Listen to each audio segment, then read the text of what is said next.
We talk on this podcast around difficult conversations all the time and how people are scared of difficult conversations. That would have been a period of your life full of difficult conversations, surely. The process of coming, yeah. Look, I without giving you my entire life story, getting on for 7 years ago, I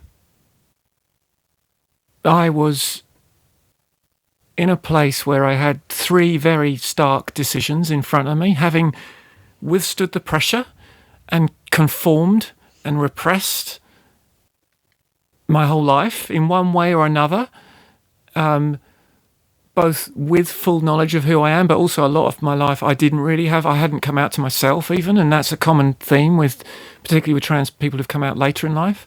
It took me a long, long time to accept it in myself, and that's, again, a whole other story.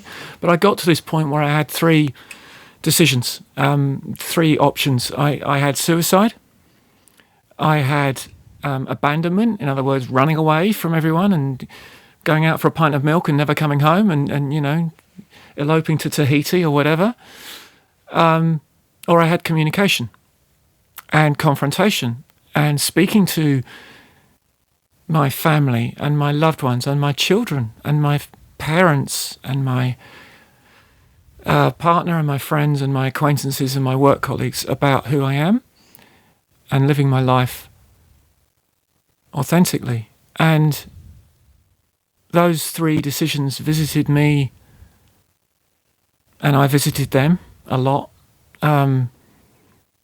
over a period of a couple of years. And that was probably one of the hardest periods of my life. And spoiler alert, I'm still here. So I chose what I chose, and I chose to live my life authentically. And of course, I've lost a lot. I've lost a lot as a result of that. But it did come down to whether or not I was more use to my children, dead or alive, is what it ultimately came down to. But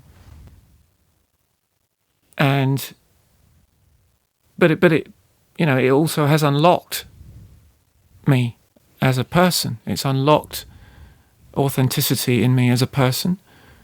It's enabled me to explore that. And so for all the loss, there's been a lot of joy as well, associated just with being able to be myself in such a fundamental way that was denied to me I denied myself, frankly. This isn't all about other people, it's about me too, for a long, long time.